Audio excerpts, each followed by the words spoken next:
And the people who don't support the use of the word think that it's too offensive and controversial to be taught in classrooms, especially elementary school and high school classrooms.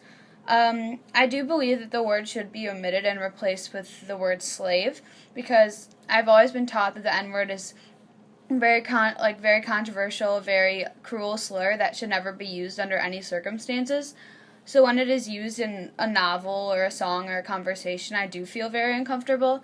And I personally believe that comfort in schools allows people to learn and enjoy learning more, because it allows them to focus on retaining and completely understanding the content because it eliminates any unnecessary distractions that comfort and discomfort can cause. So therefore I believe that the N-word should be eliminated in order to keep comfort and stability in classrooms. Although that is my own personal opinion, some people do believe that students should be pushed outside of their comfort zone in order to learn, and that it helps them. And I can absolutely see the truth in that. But from my personal experience as a student, I think that comfort in classrooms helps students reach their full potential and learn. Many people also argue that the absence of the N-word will change the book and its meaning. And I disagree with that, because I believe that everyone who's able to understand Mark Twain's Huckleberry Finn already knows already knows that the N-word was used against slaves, and that it is a slur and that it should never really be used.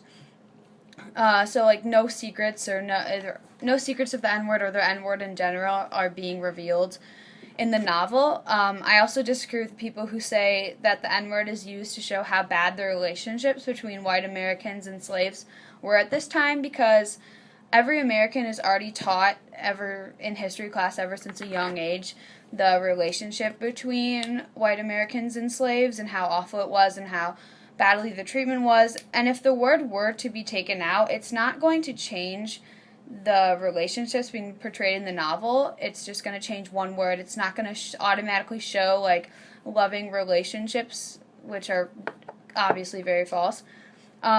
It is also important to note that the N-word is being replaced with the word slave, which in no means is a loving term. It still has its own negative connotation in our society, and I think that the word slave has enough history and negativity behind it to give off a similar effect as the N-word without making people feel offended or uncomfortable while reading Huckleberry Finn in classrooms.